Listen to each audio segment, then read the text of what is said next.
Hello friend, स्वागत है आपका एनक्यू स्टडी यूट्यूब चैनल पर। सक्षमता परीक्षा से संबंधित या प्रैक्टिस सेट जो लेकर के आए हैं, समझिए कि यह महामैराथन प्रश्न है जो कि अंतिम प्रयास में अब देखना है। परीक्षा जो है शुरू हो रहा है 26 तारीख से। तो आइए हम लोग बिना देर किए हुए चलते हैं अब प्रश्न की ओर। हमारे स्क्रीन पर पहला जो प्रश्न आ रहा है, हमारे स्क्रीन पर पहला प्रश्न आ गया है कि 1885 ईस्वी में इंडियन नेशनल कांग्रेस की स्थापना किसकी पहल पर की गई थी। यानी 1885 में जो भारतीय राष्ट्रीय कांग्रेस की स्थापना हुई, जो कहाँ हुआ था, मुंबई में हुआ था। और उसके प्रथम अध्यक्ष जो थे वह WC यानी व्योमेश चंद्र बनर्जी थे। मुंबई के गोकुलदास तेजपाल संस्कृत कॉलेज में हुआ। तो यह किनके प्रयास से हो पाया था संभव? इसका जो सही उत्तर है वो ऑप्शन नंबर ए, बी या सी कहीं करेक्ट होगा। तो ऑप्शन नंबर बी जो है कि एलन ऑक्टेवियन ह्यूम जो है इसके प्रयास पर जो है ये भारतीय राष्ट्रीय कांग्रेस या INC इंडियन नेशनल कांग्रेस की जो स्थापना है वो संभव हो पाई थी। नेक्स्ट क्वेश्चन की ओर चलते हैं। और ये भी प्रश्न बन सकता है कि जब भारतीय राष्ट्रीय कांग्रेस की स्थापना हुई तो उस वक्त जो है ये भारत में वायसराय के रूप में कौन कार्यरत थे? तो उस वक्त जो है वो लॉर्ड डफरिन थे, याद रखेंगे हम लोग। क्वेश्चन नंबर दूसरा है कि भारतीय राष्ट्रीय कांग्रेस का प्रथम अधिवेशन कब और कहाँ हुआ? तो अभी हम लोग पीछे देखे हैं कि भारतीय राष्ट्रीय कांग्रेस का प्रथम अधिवेशन यानी जो स्थापना और प्रथम अधिवेशन कहिए कि 1885 में हुआ था, मुंबई में हुआ था। जो तिथि है, एग्जैक्ट तिथि, तो वह 28 दिसंबर की तिथि है। अर्थात ऑप्शन नंबर ए जो है दूसरा नंबर प्रश्न के लिए सबसे करेक्ट आंसर है। ये भारतीय राष्ट्रीय आंदोलन का पार्ट हम लोग देख रहे हैं। इसके बाद जो हम लोग भूगोल, विज्ञान सभी से संबंधित पार्ट्स देखेंगे। इसलिए हम आपसे रिक्वेस्ट करते हैं दोस्तों कि अगर आप अब तक हमारे चैनल पर नए हैं तो प्लीज़ आप चैनल को सब्सक्राइब करते हुए बेल आइकन को दबा लीजिए ताकि कोई भी अपडेट्स आए तो आप तक पहुंचे। साथ ही साथ जो है इसकी संपूर्ण तैयारी आपकी संभव हो पाए। क्वेश्चन नंबर तीसरा है कि कांग्रेस का प्रथम अधिवेशन की अध्यक्षता किनके द्वारा किया गया था? तो अभी कांग्रेस की जो प्रथम अधिवेशन जो 28 दिसंबर 1885 ईस्वी को मुंबई में हुआ, उसकी जो अध्यक्षता किया गया था वह व्योमेश चंद्र बनर्जी, जिनका शॉर्ट नेम WC बनर्जी भी आपको आएगा, आप कंफ्यूज नहीं होइएगा। ऑप्शन नंबर बी के रूप में इसका आंसर करेक्ट होगा। नेक्स्ट क्वेश्चन की ओर बढ़ते हैं। क्वेश्चन नंबर चौथा है कि आर्य समाज के संस्थापक कौन थे? निम्न जो ऑप्शन है इसमें से आर्य समाज के संस्थापक कौन है? दोस्तों आप लोग भी कमेंट करके उत्तर बता सकते हैं। तो चौथा नंबर प्रश्न का जो करेक्ट आंसर है वो ऑप्शन नंबर सी के रूप में जाना जाएगा कि आर्य समाज के जो संस्थापक थे वह स्वामी दयानंद सरस्वती जी हैं। ऑप्शन नंबर सी जो है इसका चौथा नंबर प्रश्न का सबसे सही उत्तर है। नेक्स्ट क्वेश्चन है, क्वेश्चन नंबर 5 है कि राजा राम मोहन राय के द्वारा जो है यह किसकी स्थापना किया गया था? निम्न में से राजा राम मोहन राय ने किसकी स्थापना किए हैं? ये ब्रह्म समाज, आर्य समाज, थियोसॉफिकल सोसाइटी और पुणे सार्वजनिक सभा। तो इसका जो करेक्ट आंसर है पांचवा नंबर क्वेश्चन का ऑप्शन नंबर ए है कि ब्रह्म समाज की जो स्थापना है वो राजा राम मोहन राय के द्वारा किया गया है। नेक्स्ट क्वेश्चन है, क्वेश्चन नंबर छठा है कि वर्नाक्यूलर प्रेस एक्ट किससे समकाल में पारित किया गया था? तो वर्नाक्यूलर प्रेस एक्ट जो है जो प्रेस पर सेंसरशिप लगाने के प्रयास से किया गया था उस वक्त जो 1878 ईस्वी में। यह जो ये है शासनकाल जो है वो उस वक्त लॉर्ड लिटन का था। ऑप्शन नंबर ए के रूप में जो है वो सबसे सही उत्तर छठा नंबर प्रश्न के लिए जाना जाएगा। नेक्स्ट क्वेश्चन है, क्वेश्चन नंबर 7 है कि पुणे सार्वजनिक सभा किसके द्वारा स्थापित किया गया या पुणे सार्वजनिक सभा की स्थापना निम्न में से किन्होंने किया था? तो सातवां नंबर क्वेश्चन का जो करेक्ट आंसर है वो ऑप्शन नंबर सी के रूप में जाना जाएगा। महाराष्ट्र का सुकरात भी जो है महादेव गोविंद रनाडे जी को ही कहा जाता है और पुणे सार्वजनिक सभा के संस्थापक सदस्यों के रूप में जो है जाने जाते हैं महादेव गोविंद रनाडे या MG रनाडे जो है शॉर्ट नेम रहेगा, जिससे हम लोग को कंफ्यूज नहीं होना है। और ये जो है महाराष्ट्र के सुकरात के नाम से भी जाने जाते हैं। नेक्स्ट क्वेश्चन की ओर बढ़ते हैं। क्वेश्चन नंबर 8 है कि यंग इंडिया पुस्तक के लेखक कौन है? जी हाँ, थोड़ा सा इसमें कंफ्यूज नहीं होइएगा। 8वां नंबर प्रश्न में यंग इंडिया पुस्तक की बात हो रही है। महात्मा गांधी जी के द्वारा जो है यंग इंडिया पत्रिका निकाला गया था, तो इसलिए बिल्कुल इसमें कंफ्यूज नहीं होना है। यहाँ पर यंग इंडिया पुस्तक है, यंग इंडिया पुस्तक के लेखक महात्मा गांधी जी नहीं है। चलिए अब आपके पास 3 ऑप्शन है, इसमें से उत्तर बताइए। तो इसमें जो करेक्ट आंसर है वो ऑप्शन नंबर सी के रूप में जाना जाएगा। और यह 1916 में जो है यह पुस्तक छपा था, यंग इंडिया पुस्तक। और महात्मा गांधी जो निकाले थे वो यंग इंडिया पत्रिका। क्वेश्चन नंबर 9 है कि इल्बर्ट विधेयक किस वायसराय के काल में पेश किया गया। इल्बर्ट विधेयक जो है ये बहुत ही कंट्रोवर्शियल विधेयक के रूप में जाना जाता है, क्योंकि ये विधायक जो है ये भारतीयों के हक में था और ये जो पास किया गया था ये लॉर्ड रिपन महोदय, जिनका शासनकाल जो है 1880 से लेकर के 84 के बीच का समय जो है लॉर्ड रिपन के शासनकाल के रूप में जाना जाता है। ऑप्शन बी 9वां नंबर प्रश्न के लिए करेक्ट आंसर है। इस विधेयक के तहत जो है भारतीय जजों को अंग्रेजों के विरुद्ध जो है केस की सुनवाई करने के अधिकार दिया गया। तो इससे पहले जो है भारतीय जजों को अंग्रेजों के विरुद्ध केस की सुनवाई करने का अधिकार प्राप्त नहीं था, लेकिन इल्बर्ट विधेयक के बाद भारतीय जजों को भी जो है अंग्रेजों के विरुद्ध केस की सुनवाई करने का अधिकार प्राप्त हुआ। लॉर्ड रिपन महोदय ने यह अधिकार दिया। नेक्स्ट क्वेश्चन की ओर बढ़ते हैं। क्वेश्चन नंबर 10 है कि आज़ाद हिंद फौज की जो गठन करने का काम है यह किन्होंने आज़ाद हिंद फौज का गठन किया था। 10वां नंबर प्रश्न का जो सही उत्तर है तो हम सभी जानते हैं कि इन्होंने ही कहा था कि तुम मुझे खून दो मैं तुम्हें आज़ादी दूंगा। और इनका एक और कथन है दिल्ली चलो। तो ये सारे कथन और जो आज़ाद हिंद फौज के संगठित करने का जो ये नाम आता है वो ऑप्शन नंबर सी सुभाष चंद्र बोस के द्वारा जाने जाते हैं। अगले प्रश्न की ओर बढ़ते हैं। नेक्स्ट क्वेश्चन है क्वेश्चन नंबर 11 है कि ब्रिटिश इंडिया सोसाइटी की स्थापना किनके द्वारा किया गया था। जी हाँ, 11वां नंबर प्रश्न के लिए सबसे करेक्ट आंसर क्या होगा। यह ब्रिटिश इंडिया सोसाइटी की जो स्थापना है यह ऑप्शन नंबर सी यानी दादा भाई नौरोजी के द्वारा किया गया 1861 ईस्वी में। याद रखेंगे हम लोग ब्रिटिश इंडिया सोसाइटी के संस्थापक कौन है, दादा भाई नौरोजी। नेक्स्ट क्वेश्चन की ओर बढ़ते हैं। क्वेश्चन नंबर 12 है कि भारतीय सेवक समाज इंडियन सिविल सोसाइटी की जो संस्थापक है वो कौन है। इंडियन सिविल सोसाइटी या भारतीय सेवक समाज, ये कंफ्यूज नहीं होना है हम लोगों को नाम में। तो भारतीय सेवक समाज के जो संस्थापक हैं वह है गोपाल कृष्ण गोखले या फिर जीके गोखले के नाम से भी जाने जाएंगे। गोपाल कृष्ण गोखले जिनका जो ये है ऑप्शन नंबर ए के रूप में सही उत्तर है 12वां नंबर प्रश्न के लिए। नेक्स्ट क्वेश्चन की ओर चलते हैं। अगला प्रश्न देखते हैं। क्वेश्चन नंबर 13 है कि भारत में उग्र राष्ट्रीयता के उदय का कारण क्या था। यानी राष्ट्रवादियों ने उग्रता दिखाई, इसके पीछे क्या कारण था। तो इस 13वां नंबर प्रश्न का जो करेक्ट आंसर है दोस्तों कि उग्र राष्ट्रीयता के उदय का जो कारण था वह था कि उदारवादियों की पद्धति से असंतोष था, धार्मिक पुनरुत्थान और सांस्कृतिक नवजागरण का, और फिर उपनिवेशों में भारतीयों के साथ दुर्व्यवहार, ये सभी कारण थे। तो 13वां नंबर प्रश्न के लिए जो करेक्ट आंसर है वो ऑप्शन नंबर डी के रूप में सही उत्तर जाना जाएगा। नेक्स्ट क्वेश्चन की ओर बढ़ते हैं। अगला प्रश्न देखते हैं। क्वेश्चन नंबर 14 है कि 1905 में बंगाल विभाजन किसके द्वारा किया गया। जी हाँ दोस्तों, 14वां नंबर प्रश्न का जो करेक्ट आंसर है वो क्या है। तो 14वां नंबर प्रश्न का जो सबसे सही उत्तर है कि 1905 में जो बंगाल को 2 हिस्सों में विभाजित किया गया, जिसे पुनः 1911 में एकीकृत कर दिया गया था, यह लॉर्ड कर्जन महोदय के द्वारा, यानी ऑप्शन नंबर बी जो है इसका करेक्ट आंसर है। 14वां नंबर प्रश्न के लिए सबसे सही उत्तर क्या है। तो 14वां नंबर प्रश्न का सबसे correct answer option number B है। नेक्स्ट क्वेश्चन है क्वेश्चन नंबर 15 है कि उग्र राष्ट्रवादी का साधन क्या था। उग्र राष्ट्रवादी का साधन जो था वह बहिष्कार की नीति या स्वदेशी राष्ट्रीय शिक्षा में से कौन सा था। तो सही उत्तर ऑप्शन नंबर डी के रूप में जाना जाएगा कि उग्र राष्ट्रवादी जो थे वो बहिष्कार भी कर रहे थे, स्वदेशी को अपना रहे थे और राष्ट्रीय शिक्षा पर बल दे रहे थे। नेक्स्ट क्वेश्चन है क्वेश्चन नंबर 16 है कि दक्षिण शिक्षा समाज की स्थापना निम्न में से किनके द्वारा किया गया था। जी हाँ दोस्तों, 16वां नंबर प्रश्न का सबसे सही उत्तर क्या होगा। तो 16वां नंबर क्वेश्चन का जो सबसे करेक्ट आंसर है कि दक्षिण शिक्षा समाज की जो स्थापना है यह बाल गंगाधर तिलक के द्वारा हुआ है, यानी ऑप्शन नंबर ए जो है 16वां नंबर प्रश्न का सबसे सही उत्तर है। नेक्स्ट क्वेश्चन की ओर बढ़ते हैं। क्वेश्चन नंबर 17 है कि स्वतंत्रता मेरा जन्मसिद्ध अधिकार है और मैं इसे लेकर के रहूंगा। स्वतंत्रता मेरा जन्मसिद्ध अधिकार है, मैं इसे लेकर के रहूंगा, यह कथन किनका है।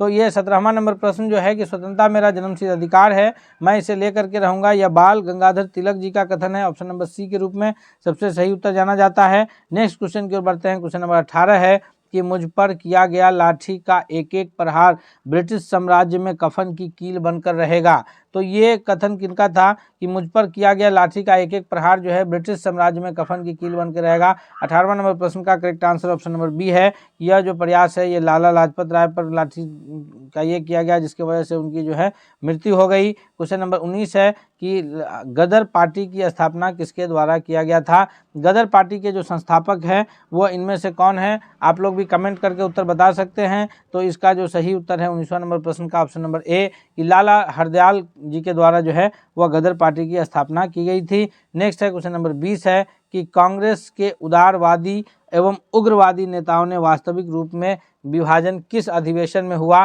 तो कांग्रेस जो दो गुटों में बट गया, ये उग्रवादी कांग्रेस अलग, उदारवादी अलग, और ये जो गर्म दलीय कांग्रेस थे वो अलग। तो इसका जो सही उत्तर है 20वां नंबर प्रश्न के लिए, वह सही उत्तर के रूप में जाना जाएगा दोस्तों ऑप्शन नंबर बी कि सूरत अधिवेशन। और सूरत याद रखेंगे 1907 में जो है कांग्रेस का बंटवारा हो गया। फिर आगे चल के 1916 में जो लखनऊ समझौता है उसके तहत जो है कांग्रेस और मुस्लिम लीग के बीच होता है, और साथ ही साथ कांग्रेस के दोनों गुट भी एक हो जाते हैं। अब हम लोग देखेंगे आगे भूगोल से संबंधित प्रश्न और तथा उसके बाद विज्ञान से संबंधित प्रश्न, तो सभी को देखेंगे। आप लोग अंत तक बने रहिएगा हमारे साथ। हिमालय जो पर्वत है वह एक मुख्य प्रकार है, यानी हिमालय किस प्रकार का पर्वत है। आप लोग उत्तर कमेंट करके जरूर बताइए कि हिमालय कौन सा पर्वत है, ज्वालामुखी, वलित या ब्लॉक या फिर अपशिष्ट।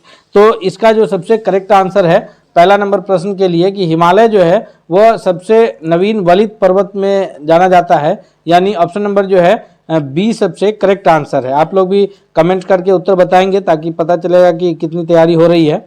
दूसरे क्वेश्चन की ओर चलते हैं। अगला क्वेश्चन है क्वेश्चन नंबर दूसरा है कि भारत में हिमालय की सर्वोच्च चोटी कौन सी है। थोड़ा सा प्रश्न में यह है, ना यह भारत का सर्वोच्च चोटी पूछा जा रहा है, ना ही हिमालय का सर्वोच्च चोटी पूछा जा रहा है। क्वेश्चन कैसे टेक्निकली घुमाया गया है आप ध्यान दीजिएगा कि भारत में हिमालय की सर्वोच्च चोटी कौन सी है, तो वो नंदा देवी है या फिर नंगा पर्वत है, कंचनजंगा है या धौलागिरी है।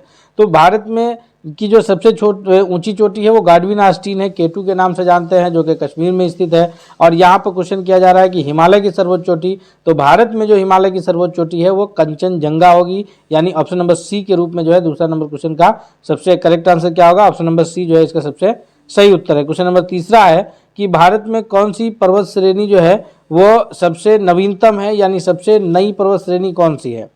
तो नई जो सबसे पर्वत श्रेणी है, हमने पिछले क्लास में जो प्रमुख पर्वत श्रेणियों के बारे में पढ़ा है, हिमालय पर्वत श्रेणी, अरावली पर्वत श्रेणी, सतपुरा श्रेणी, विंध्याचल श्रेणी, तो इनमें से जो सबसे नवीनतम है वह कौन है, तो वह हिमालय श्रेणी है, यानी ऑप्शन नंबर सी जो है तीसरा नंबर क्वेश्चन के लिए भी करेक्ट आंसर। क्वेश्चन नंबर चौथा है हमारे स्क्रीन पर कि निम्नलिखित में से कौन सी हिमालय की पर्वत चोटी असम राज्य में स्थित है। जी, हिमालय का जो विस्तार है वो भारत के कश्मीर से लेकर के समझिए उत्तराखंड, हिमाचल प्रदेश, सिक्किम से होते हुए मेघालय, असम तक विस्तृत है। तो इसमें से असम राज्य में स्थित जो पर्वत चोटी है वो कौन सी है, वह नंदा देवी है या नामचा बरवा है या धौलागिरी है या कंचनजंगा है। तो भारत की सबसे जो सर्वोच्च चोटी है इसकी हिमालय की वो कंचनजंगा है, जो कि असम राज्य में नहीं स्थित है। तो असम राज्य में जो भारत की हिमालय की चोटी स्थित है वह नामचा बरवा है, कि हिमालय की चोटी जो असम राज्य में स्थित है वो कौन है, नामचा बरवा। याद रखिएगा ऑप्शन नंबर बी जो है चौथा नंबर क्वेश्चन के लिए सबसे करेक्ट आंसर है। हिमालय की सर्वोच्च चोटी भारत में कौन है, कंचनजंगा है, और जो ये है नामचा बरवा है वो असम की पर्वत चोटी असम राज्य में स्थित है। अब यहाँ पे प्रश्न है कि जो सूची 1 को सूची 2 से मिलाना है, पंजाब हिमालय, कुमायूं हिमालय, नेपाल हिमालय और असम हिमालय, कौन सा हिमालय और किन दो नदियों के बीच है, यह प्रश्न हमने कराया है, यह जो नोट्स में हमने तैयारी कराया है।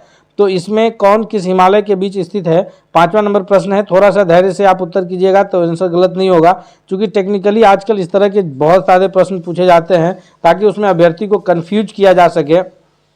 तो इसका जो सही उत्तर है कि पंजाब हिमालय जो स्थित है वह सिंधु तथा सतलज नदी के बीच स्थित है। उसके बाद कुमायूं हिमालय जो है वह काली और तीस्ता नदी के बीच स्थित है। उसके बाद जो है नेपाल हिमालय जो है यह तीस्ता और दिहांग नदी के बीच स्थित है। फिर असम हिमालय जो है वह इसका कन्फ्यूजन है, पंजाब हिमालय जो है वह सिंधु तथा सतलज नदी के बीच स्थित है।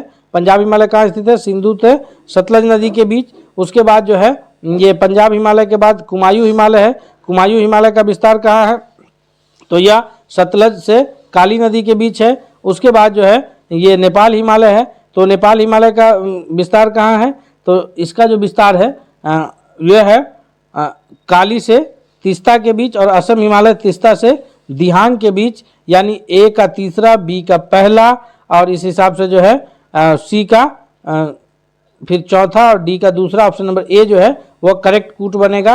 अगले सवाल की ओर चलते हैं। क्वेश्चन नंबर 6 है, क्वेश्चन नंबर 6 क्या कह रहा है कि निम्नलिखित में से कौन सी पर्वत चोटी संसार की दूसरी सबसे सर्वोच्च चोटी है। तो संसार की जो दूसरी सबसे सर्वोच्च चोटी है वह ऑप्शन में जो आंसर है उसमें से सबसे सही उत्तर ऑप्शन नंबर ए होगा कि वह गाडविन आस्टीन है, जो संसार की दूसरी सबसे ऊंची पर्वत चोटी है और यह भारत में स्थित है, और जो कि अभी वर्तमान में अगर बात किया जाए तो यह पीओके में स्थित है, यानी पाक ऑक्युपाइड जो कश्मीर है हमारा, उस कश्मीर में यह स्थित है गाडविन आस्टीन। तो इस क्वेश्चन के लिए सबसे सही उत्तर क्या है, ऑप्शन नंबर ए है, यह भारत की सबसे सर्वोच्च चोटी के नाम से जाना जाएगा। कंचनजंगा जो है वो हिमालय की भारत में सबसे सर्वोच्च चोटी है। अगले क्वेश्चन की ओर बढ़ते हैं। क्वेश्चन नंबर 7वां है कि किस हिमालय चोटी को सागर माथा के नाम से जाना जाता है। तो जब हम क्लास ले रहे थे तो उसमें हमने इस क्वेश्चन को बताया था कि जो हिमालय की चोटियां हैं जिसमें से कंचनजंगा, कामेत, नंदा देवी, नंगा पर्वत, एवरेस्ट, उनमें से जो जिनको सागर माथा कहा जाता है वो ऑप्शन नंबर सी है कि माउंट एवरेस्ट को जो है वो सागर माथा के नाम से। और सागर माथा इसको कहाँ कहते हैं, तो सागर माथा इसको कहते हैं पड़ोसी देश नेपाल में जहाँ माउंट एवरेस्ट स्थित है, वहाँ इसको सागर माथा के नाम से जानते हैं।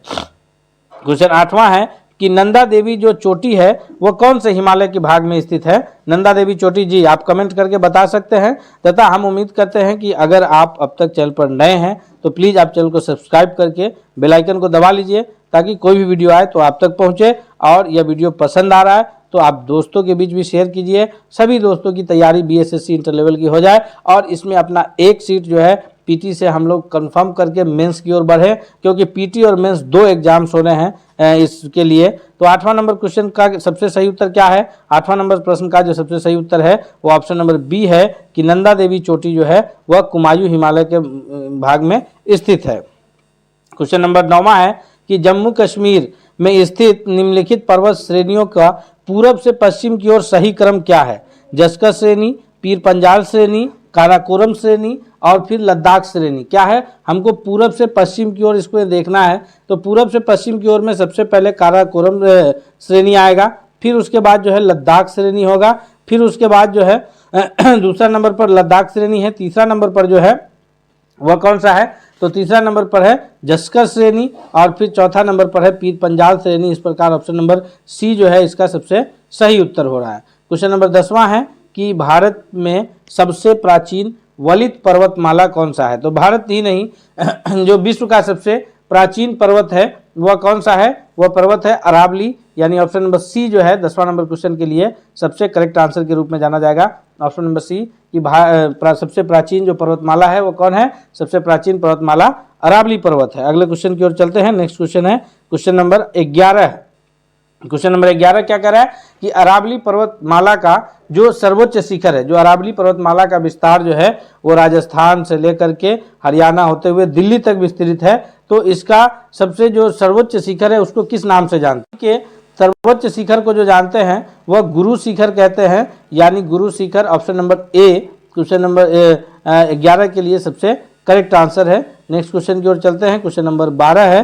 क्वेश्चन नंबर 12 क्या कह रहा है कि निम्नलिखित जो है निम्नलिखित में से किस पर्वतमाला को सह्याद्री के नाम से जाना जाता है। सतपुरा है, पश्चिमी घाट है, पूर्वी घाट है या फिर अरावली है।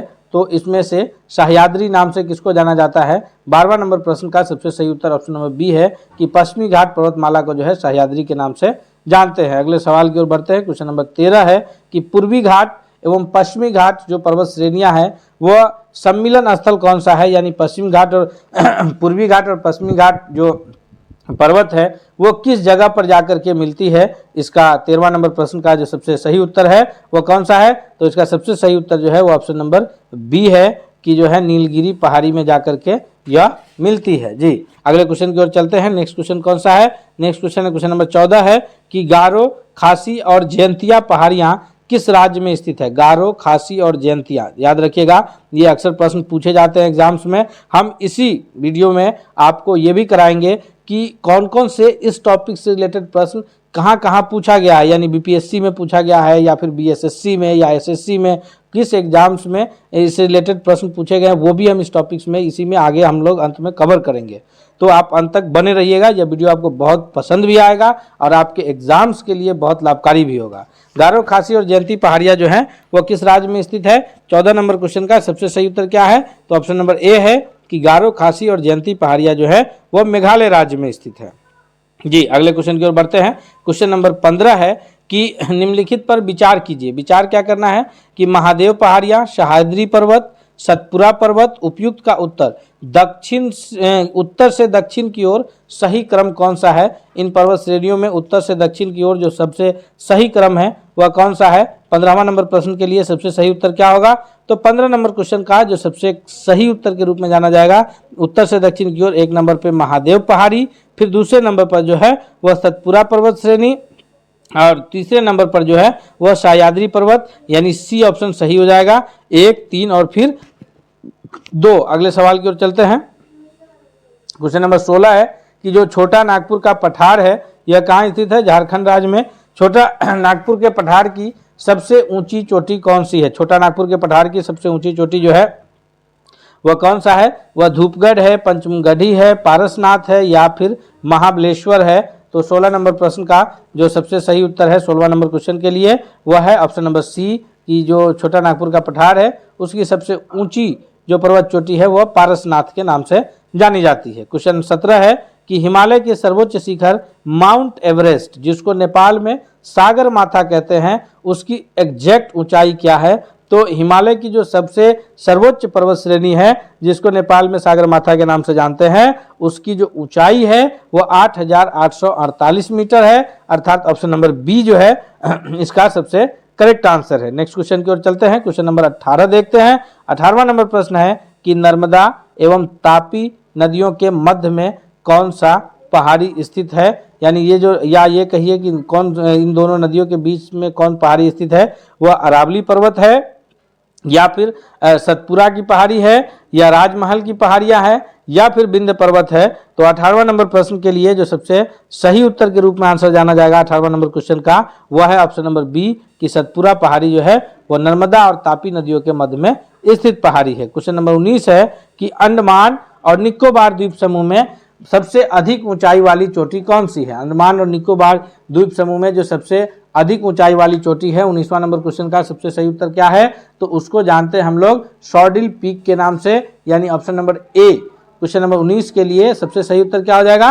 तो क्वेश्चन नंबर 19 के लिए सबसे सही उत्तर है ऑप्शन नंबर ए कि वह शॉर्डिल पीक के नाम से जाना जाता है। नेक्स्ट क्वेश्चन है क्वेश्चन नंबर 20 है कि कौन से पर्वत हिमालय श्रृंखला का अंग नहीं है? जी 20वां नंबर प्रश्न का सबसे सही उत्तर क्या है कि कौन सा पर्वत हिमालय श्रृंखला का अंग नहीं है? तो यह है हिमालय का अंग कुलून भी है, काराकोरम भी है, हिंदुकुश पर्वत भी है। तो जो अंग नहीं है वह अरावली पर्वत है जो कि विश्व की सबसे प्राचीनतम पर्वत श्रेणी में से एक है। यानी बायोलॉजी किसे कहते हैं? तो पहला नंबर क्वेश्चन का जो सबसे सही उत्तर है वो ऑप्शन नंबर सी के रूप में जाना जाएगा कि जीव विज्ञान का जनक यानी फादर ऑफ बायोलॉजी के नाम से जो जाने जाते हैं उनका नाम एरिस्टोटल यानी अरस्तु है। दूसरे क्वेश्चन की ओर चलते हैं, देखते हैं दूसरा नंबर क्वेश्चन क्या है। दूसरा नंबर प्रश्न है हमारे स्क्रीन पर कि हाइड्रोफाइटस होते हैं। हाइड्रोफाइटस किनको कहा जाता है? जो ऑप्शंस हैं हमारे पास कि समुद्री जीव को कहा जाता है या फिर वो पौधे जो जल में उगते हैं जिसे जलीय पौधे कहते हैं या फिर यह एक पादप का कोई रोग है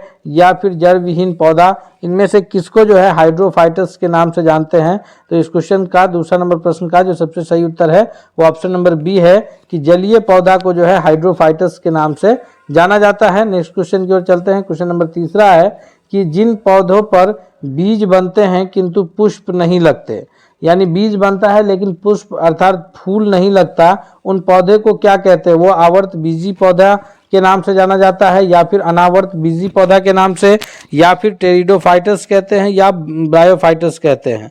तो तीसरा नंबर सवाल का जो सबसे सही जवाब होगा कि जिन पौधे पर बीज बनते हैं वह बीज बनते हैं किंतु पुष्प यानी फूल नहीं लगते, वह जो है अनावृत्ति बीजी कहलाते हैं, यानी ऑप्शन नंबर बी जो है सबसे सही उत्तर है। क्वेश्चन नंबर चौथा है कि वास्तविक केंद्रक किसमें अनुपस्थित होता है?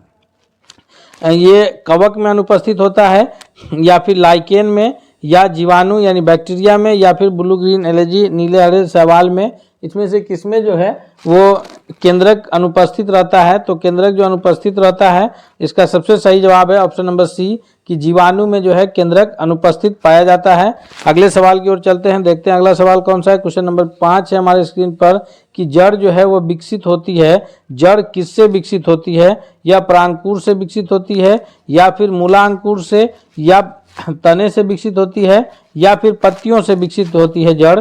तो जड़ें जो विकसित होती है, 5वां नंबर प्रश्न के लिए जो सबसे सही उत्तर होगा वह है ऑप्शन नंबर बी कि जड़ों का जो विकसित होना वह मूलांकुर से विकसित होती है, यानी बी आंसर जो है 5वां नंबर प्रश्न के लिए सबसे सही उत्तर के रूप में क्या जाएगा? ऑप्शन नंबर बी जाना जाएगा। नेक्स्ट क्वेश्चन है, क्वेश्चन नंबर 6 है कि आलू का जो खाने वाला योग्य है, आलू जो पोटैटो जिसे कहते हैं हम लोग इंग्लिश में, तो उसका कौन सा हिस्सा जो है, जो आलू जो हम लोग खाते हैं वह पौधे का कौन सा हिस्सा है? वो जड़ है, या कलिका है, फल है, या फिर तना है? तो आलू जो है वो पौधे का तना होता है, अर्थात ऑप्शन नंबर डी जो है वो सबसे करेक्ट आंसर होगा। वो आलू पौधे का फल नहीं बल्कि तना है, ऑप्शन नंबर डी के रूप में सबसे करेक्ट आंसर होगा। कंफ्यूज नहीं होइएगा, क्योंकि कोई भी कॉम्पिटिटिव के एग्जाम में जो है वो कैंडिडेट को कंफ्यूज करने के लिए क्वेश्चन दिए जाते हैं। नेक्स्ट क्वेश्चन है, क्वेश्चन नंबर 7वां है कि यदि माइटोकॉन्ड्रिया काम करना बंद कर दे तो कोशिका का कौन सा कार्य नहीं हो पाएगा? हम सभी जानते हैं कि कोशिका जो है वो एक तरह से उसके कई सारे अंग है, जिसमें राइबोसोम, लाइसोसोम, माइटोकॉन्ड्रिया है, केंद्रक है, प्लाज्मा झिल्ली है। तो इन सब में जो माइटोकॉन्ड्रिया अगर काम करना बंद कर दे तो वहाँ पर कौन सा कार्य नहीं हो पाएगा? तो इसमें सबसे जो सही जवाब है 7वां नंबर प्रश्न का वह है कि भोजन का ऑक्सीकरण नहीं हो पाएगा, और भोजन का ऑक्सीकरण नहीं होगा तो भोजन पचेगा नहीं, यानी भोजन का ऑक्सीकरण ना होने की वजह से जो है हमारे शरीर को ऊर्जा नहीं मिल पाएगा। और माइटोकॉन्ड्रिया जो है ये powerhouse of the cell के नाम से जाना जाता है। माइटोकॉन्ड्रिया अगर काम करना ही बंद कर दे तो फिर वो पूरा जो हम लोग भोजन करते हैं उसका ऑक्सीकरण होना ही संभव नहीं है। क्वेश्चन नंबर 8वां है कि निम्नलिखित में से सबसे बड़ा कोशिका अंग कौन सा है? ये जो कोशिकांग है ये गुणसूत्र है, या फिर माइटोकॉन्ड्रिया है, प्लास्टिड है, या गोल्जी काय है?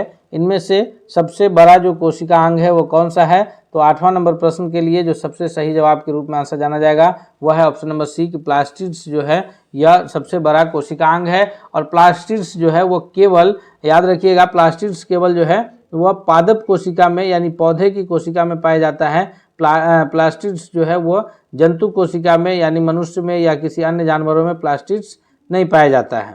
अगले सवाल की ओर बढ़ते हैं, नेक्स्ट क्वेश्चन देखते हैं। अगला क्वेश्चन है, क्वेश्चन नंबर 9 है कि प्रोटीन का निर्माण का सक्रिय स्थल कौन सा है? यानी प्रोटीन का निर्माण जो है कहाँ पर होता है? इसके लिए सबसे ये कौन सा कोशिकांग जो है, राइबोसोम है, लाइसोसोम है, माइटोकॉन्ड्रिया है, या फिर गोल्जी काय है? तो इसका जो सबसे करेक्ट आंसर होगा 9वां नंबर क्वेश्चन का ऑप्शन नंबर बी है कि प्रोटीन के संश्लेषण के लिए जो है राइबोसोम जाना जाता है। माइटोकॉन्ड्रिया जो है ये powerhouse of the cell कहलाता है, यानी कोशिका का ऊर्जागृह है। और लाइसोसोम जो है यह आत्महत्या की थैली कहलाता है, suicidal bag of the cell के नाम से हम लोग इसको जानते हैं।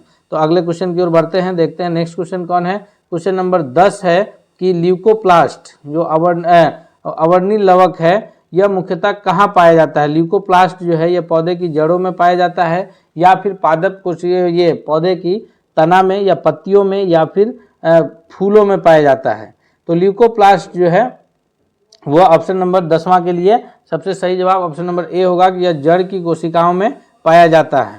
नेक्स्ट क्वेश्चन की ओर चलते हैं हम लोग, अगला क्वेश्चन देखते हैं। क्वेश्चन नंबर 11 है कि रॉकेट की कार्य करने की जो प्रणाली है वो कौन से सिद्धांत पर आधारित है? यानी यह जो प्रश्न है हमारा यह भौतिकी से रिलेटेड, फिजिक्स से रिलेटेड महत्वपूर्ण क्वेश्चन है, क्योंकि हम जो क्वेश्चंस आपको कराएंगे वो विज्ञान के तीनों पार्ट्स को हम लोग लेकर के सम्मिलित करेंगे, ताकि जनरल साइंस से जो भी क्विज बने वो हमारा एक भी क्वेश्चन छूटना नहीं चाहिए। हमारी तैयारी ऐसी हो कि क्वेश्चंस जो है हमारे से छूटना नहीं चाहिए। क्वेश्चन है कि रॉकेट की कार्य प्रणाली कौन से सिद्धांत पर आधारित है? वो न्यूटन के गति का कौन सा नियम वहाँ फॉलो होता है?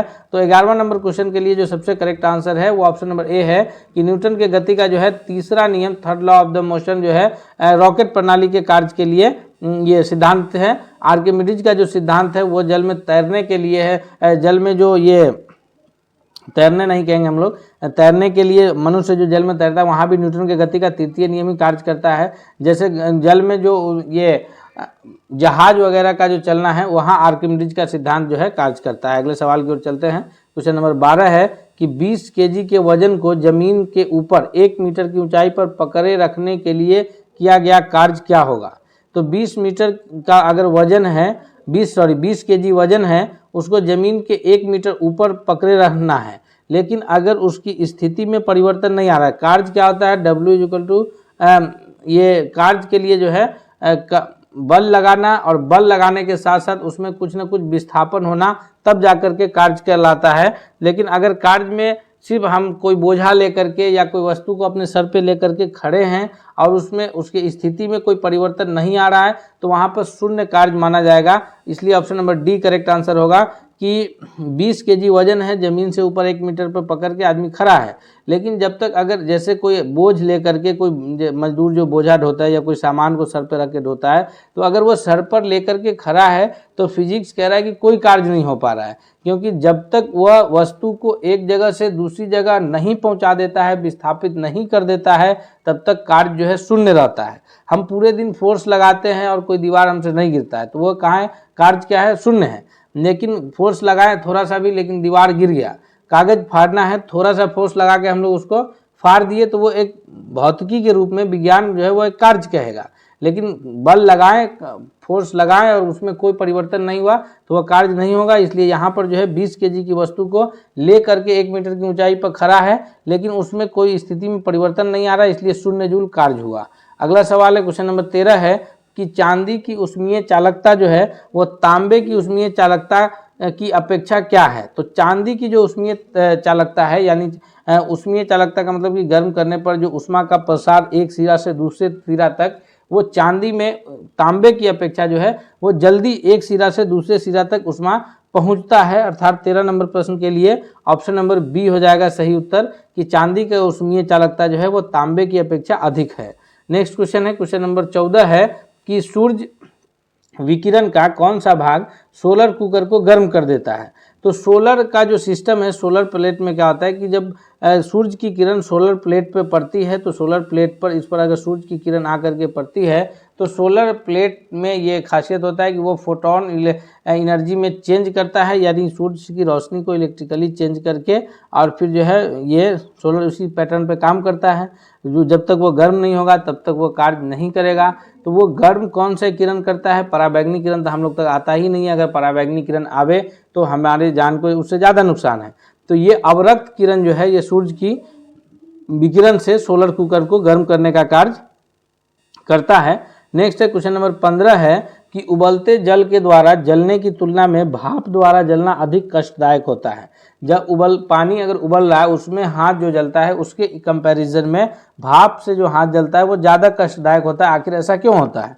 तो भाप जो है ये पूरा भाप के जरिए स्टीम इंजन और भाप के जरिए बहुत सारे प्रयोग हुए हैं, बहुत सारे कार्य लिए गए हैं। भाप इंजन से जो है सबसे पहले रेलवे भाप इंजन की सहारा से चला। तो ये भाप में जो है वो गुप्त उष्मा छिपी होती है, यानी उस उष्मा का प्रभाव इतना अधिक होता है कि उबलते हुए पानी की अपेक्षा वो उष्मा जो है हमें ज़्यादा नुकसान देता है, ज़्यादा कष्ट देता है। अर्थात ऑप्शन नंबर ए हम लोग कहेंगे कि सबसे करेक्ट आंसर है, क्योंकि भाप के अंदर गुप्त उष्मा छिपी रहती है। क्वेश्चन नंबर 16 है कि ध्वनि या ध्वनि प्रदूषण को मापा जाता है। तो ध्वनि जो है साउंड को मापने का यूनिट डेसिबल है। Option number C correct answer होगा। ध्वनि प्रदूषण क्या है कि अनवांटेड साउंड अधिक मात्रा में जो है वो ध्वनि प्रदूषण है।